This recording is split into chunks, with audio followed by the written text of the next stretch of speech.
Bonjour et bienvenue dans le quart d'heure tech, le podcast Exatel qui répond aux problématiques réseau et télécom des entreprises. Tout au long des épisodes, Exatel donne la parole à des experts et des collaborateurs qui vont raconter leur histoire, partager leur expérience et nous parler de leur métier. Vous nous accompagnez ? Bonjour à tous, nous sommes ravis de vous retrouver pour un nouveau podcast sur notre chaîne Exatel.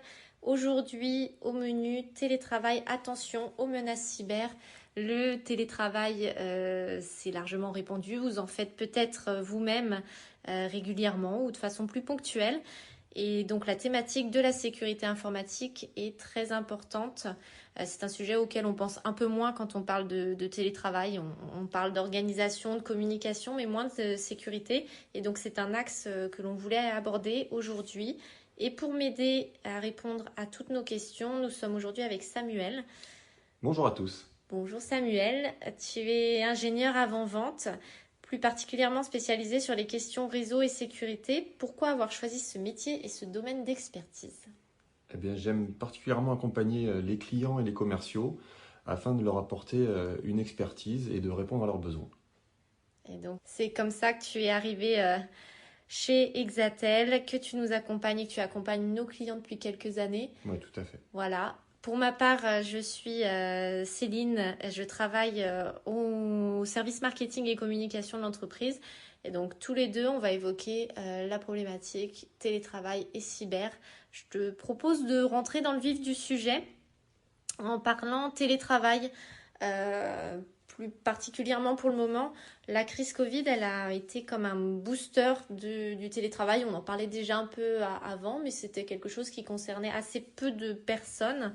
Aujourd'hui, alors j'ai quelques chiffres pour illustrer le sujet et montrer à quel point ça bondit. On a 38% des salariés en France qui pratiquent le télétravail de manière régulière, plus 8 points par rapport à 2019, qui a été finalement le point de départ avec la crise Covid. Du renouveau de cette pratique. Le télétravail, il est pratiqué en moyenne près de 2 jours par semaine. Et donc, c'est vraiment devenu un choix pour une grande partie des télétravailleurs, de la nouvelle génération, en premier lieu aussi, de télétravailleurs. C'est devenu aussi, pour certains, un critère essentiel dans le choix d'un travail. Donc, on a vraiment un changement dans les modes de travail actuellement. Les entreprises évoluent vers des organisations, je dirais, hybrides, mi-présentielles, mi-distancielles. Est-ce que toi, qui es en contact régulier avec nos clients, avec des DSI notamment, avec des dirigeants d'entreprise, tu as ressenti depuis quelques mois cette tendance de fond des préoccupations des entreprises qui sont plus orientées sur des questions de mobilité qu'avant ? Oui, il y a une vraie évolution. On est passé d'une situation au plus dur de la crise sanitaire qui était provisoire, pendant laquelle on a été obligé de permettre le télétravail, à une situation beaucoup plus durable aujourd'hui, pendant laquelle les salariés apprécient et utilisent le télétravail. Et donc, on vient stabiliser cette situation, améliorer les outils, améliorer la sécurité pour se mettre en place vers quelque chose de beaucoup plus durable. Donc, on a beaucoup de demandes de nos clients, de prospects aussi, d'interrogations pour justement organiser les choses de façon durable, comme tu le disais. On communique plus en vase clos. La mobilité, voilà, tu l'évoquais, c'est un enjeu pour les entreprises. Comment tu dirais que le télétravail et de manière générale le nomadisme impacte-t-il le réseau de l'entreprise ? Il y a quelques années, de nombreuses entreprises hébergeaient leurs serveurs en interne déjà et la plupart du temps avaient leurs salariés qui travaillaient depuis les bureaux de l'entreprise. Tout ça a bien bougé. Aujourd'hui, les serveurs ont migré la plupart du temps vers des solutions externalisées en cloud. Et on le disait, les salariés travaillent de plus en plus depuis chez eux la plupart du temps. Mais il y a également des problématiques dans le nomadisme avec du travail depuis un aéroport ou une gare ou depuis le site d'un partenaire ou d'un client. Et donc en cela, on a dû faire évoluer le réseau pour s'adapter à la fois en termes de connectivité, mais à la fois en termes de sécurité, à cette ouverture qui est devenue la norme, qui est devenue obligatoire pour tout le monde. On a tu l'évoques, des réseaux qui sont plus ouverts, qui se limitent pas aux frontières de l'entreprise. Voilà, il faut pouvoir se connecter de l'extérieur. On va chercher ces données. On a des échanges de données aussi vers l'extérieur avec le cloud que tu évoquais tout à l'heure. Est-ce que ça, c'est des choses que l'on connaît, même sans télétravail, finalement, des applications et des services cloud. Est-ce que tu dirais que les entreprises dont les collaborateurs télétravaillent massivement, elle est plus vulnérable aux cyberattaques qu'une entreprise moins nomade? Ou est-ce que finalement, ces usages, ils existaient déjà avant, il n'y a pas forcément trop d'impact? Elle n'est pas nécessairement plus vulnérable. Ceci dit, il faut mettre en place un certain nombre de points pour s'assurer que les choses vont bien se passer avec cette grande ouverture dont on parlait. Il faut notamment protéger les terminaux que les utilisateurs vont utiliser à la maison. Il faut veiller à la question de ce qu'on appelle le BYOD lorsque les utilisateurs vont utiliser leur périphérique personnel pour pouvoir travailler. C'est quelque chose que l'on voit un petit peu plus à la maison que sur le lieu de travail. Et il faut évidemment axer sur la formation du salarié afin qu'il soit bien conscient des dangers qui peuvent se présenter. Ça marche. Est-ce que tu parles des dangers, est-ce que tu pourrais nous donner un peu des exemples ou quelles formes peuvent prendre les attaques subies par les entreprises? Est-ce que tu as des exemples concrets pour qu'on identifie bien les risques les risques cyber liés à cette mobilité et autres d'ailleurs? Les grandes attaques que l'on rencontre, c'est d'abord le piratage qui va venir d'un hacker qui va se trouver sur Internet. Alors ce piratage, il peut exister envers l'entreprise, mais envers un terminal qui sera à la maison. Simplement, en général, en entreprise, on est protégé par un firewall avec tous les abonnements qui vont bien. À la maison, beaucoup moins. Une autre forme que peut prendre ce type de danger, c'est typiquement le mail frauduleux.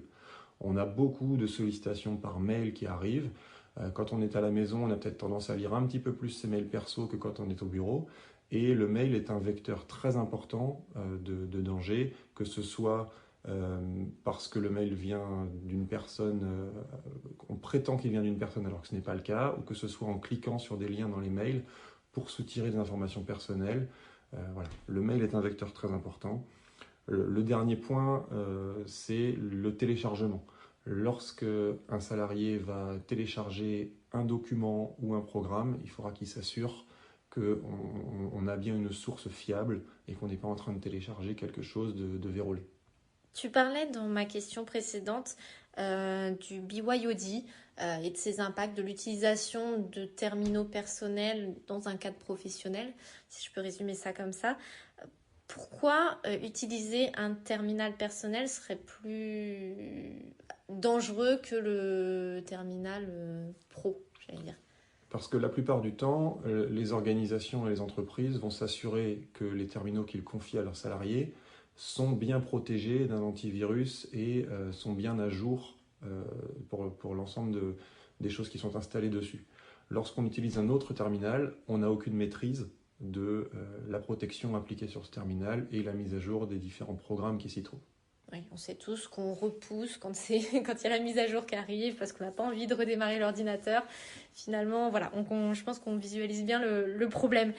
Une fois qu'on a dit tout ça, donc il y a des risques liés au mail, il y a l'utilisation de terminaux personnels, liés à, j'allais dire, finalement l'ambiance de travail, on est peut-être plus détendu à la maison, voilà, on fait des petites choses, voilà, tu disais peut-être des fois des mails personnels ou des choses comme ça, qui fait qu'on est peut-être moins dans un environnement carré ou attentif aux risques cyber. Donc, une fois qu'on a dit ça, quelles sont selon toi les mesures indispensables à prendre pour bien se protéger en télétravail ou sur entreprise, sur site d'ailleurs? Pour les organisations, il faut veiller justement à ce que les terminaux soient protégés. Que ce soit des terminaux fournis par l'entreprise ou des terminaux qui appartiennent aux salariés, il faut veiller à garder cette protection. Pour les salariés, même si effectivement on est dans des conditions différentes à la maison, il faut rester en permanence attentif, garder un œil sur la sécurité informatique et ne pas cliquer sur un lien qui se trouverait dans un email. Voilà, ne pas relâcher la surveillance envers les différents pièges qui peuvent nous être tendus. Voilà, c'est pas parce qu'on est dans un autre endroit que finalement les risques s'éloignent et ça permet aussi de sensibiliser finalement dans la sphère privée. C'est un petit rappel, on sort du contexte travail, mais ça permet aussi de sensibiliser, de dire qu'à la maison, dans ses usages personnels, le risque est là et il est important de s'en souvenir et de ne pas laisser ça à la frontière du travail. Tu l'as un peu évoqué, le collaborateur dans sa sphère privée, il a un rôle à jouer, je pense, pour garantir la sécurité du réseau de son entreprise, d'être bien alerté et de maintenir sa vigilance, notamment. Oui, c'est ça. c'est très important. Et peut-être une chose qui peut arriver dans la sphère privée, protéger l'accès à ces outils de travail de ses proches finalement. Et par exemple, ne pas laisser ses enfants jouer avec son ordinateur de travail. C'est tout bête, mais ça fait partie des choses essentielles. Les outils professionnels doivent rester dans le cadre professionnel. Voilà, c'est important en effet de s'en souvenir des choses bêtes. On verrouille les sessions, on laisse pas les mots de passe. C'est tout bête, mais ça fait partie des choses les plus importantes finalement du basique à garantir. Un dernier point, tu l'as un peu évoqué tout au long finalement des questions que je t'ai posées, c'est la sensibilisation du salarié et la formation des salariés au risque cyber. Le salarié doit maintenir sa vigilance, mais c'est aussi à l'entreprise de bien informer, de bien sensibiliser le salarié. Quelles recommandations tu pourrais donner aux dirigeants d'entreprise sur ce point ? Je pense qu'il faut faire des informations régulières envers ses collaborateurs pour finalement redonner des habitudes toutes simples et puis représenter le format que doit prendre une sollicitation normale. Ce que je veux dire, c'est que on peut recevoir par exemple un email provenant d'un collaborateur avec le nom du collaborateur qui s'affiche comme source de l'email, et pour autant, ce n'est pas nécessairement un email qui provient du collaborateur. On a vu des cas de factures qu'on demandait à régler à la comptabilité, de virements qu'on demandait à faire, qui émanaient d'un collaborateur, parfois même du président de l'entreprise, et qui étaient pourtant des mails frauduleux. Il faut donc expliquer aux collaborateurs que parfois il faut être méfiant lorsque le format n'est pas respecté, et du coup bien présenter le format normal qu'une sollicitation de ce type-là doit connaître. Et bien sûr, tout le monde doit être conscient qu'on ne peut pas ouvrir une pièce jointe dans un email lorsqu'on a un doute, lorsque ça ne paraît pas fiable, lorsqu'on n'est pas censé recevoir ce type de document, qu'on ne peut pas télécharger un fichier qui viendrait d'un site qui n'est pas fiable, qu'on ne peut pas accéder à un outil simplement en cliquant sur un lien, que quand on a un doute sur le lien, il faut toujours repasser par le site officiel en faisant la démarche de zéro pour s'assurer qu'on n'est pas redirigé vers un site qui ressemble à celui qu'on veut, mais bien le site officiel que l'on veut accéder. Oui, et peut-être surtout se dire, il n'y a pas de questions bêtes, il vaut mieux faire une double vérification, demander à un collègue si on n'est pas sûr, ou voilà, plutôt que d'ouvrir et de faire des bêtises. Il vaut mieux passer un coup de fil ou envoyer un petit chat pour valider qu'un virement a bien été demandé que de faire un virement et de s'apercevoir ensuite que finalement c'était une erreur. Voilà, qu'il n'a pas été demandé. En effet, c'est mieux dans ce sens-là. Je te remercie pour tes quelques réponses. Ça nous éclaire bien. Si on avait, j'allais dire, quelques éléments à retenir, si je pouvais résumer notre échange. Donc en effet, le télétravail, il s'installe dans la durée. Vraisemblablement, c'est une tendance forte de nos modes de travail actuels.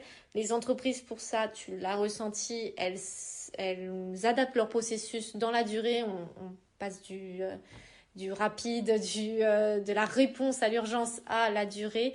Et pour ça, il y avait déjà un risque cyber qui existait, mais on adapte aussi sa sécurité. C'est très important. Il y a des choses de grande ampleur à mettre en place, mais il y a aussi des choses simples et ça concerne tout le monde, et l'entreprise et le salarié, qui a aussi sa responsabilité personnelle pour assurer sa sécurité. Et donc, c'est pas parce qu'on est à la maison qu'on relâche son attention. Si on peut finir comme ça.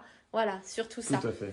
Un dernier petit point, une lecture, une recommandation lecture, si on peut dire, parce qu'il y a l'ANSSI qui accompagne les entreprises dans la sécurisation de leur réseau d'entreprises, publie plein de contenus intéressants et de bonnes pratiques. Et il y a notamment un guide recommandations sur le nomadisme numérique qui a été rédigé par l'ANSSI, qui vous donne plein de conseils pratiques et de recommandations très simples à mettre en place, très concrètes. Donc, n'hésitez pas à aller consulter leur site sur plein de sujets. L'ANSSI est forcément une référence. Donc, on vous invite aussi à creuser. Pour creuser, vous pouvez également nous contacter pour creuser sur ces sujets-là et répondre à vos enjeux personnels. Je te remercie, Merci à Samuel, toi. je ne sais pas si tu as quelque chose à ajouter, mais Non, soyez vigilants. voilà, ça sera le mot de la fin. Merci à vous et on se retrouve très bientôt pour un nouveau podcast. À bientôt. Merci d'avoir été avec nous dans le quart d'heure tech. Si cet épisode vous a plu, n'hésitez pas à réagir, à vous abonner ou à vous inscrire à notre newsletter pour ne pas manquer les prochains podcasts. Pour suivre notre actualité, rendez-vous sur notre page LinkedIn ou sur notre site internet exatel.fr. À bientôt!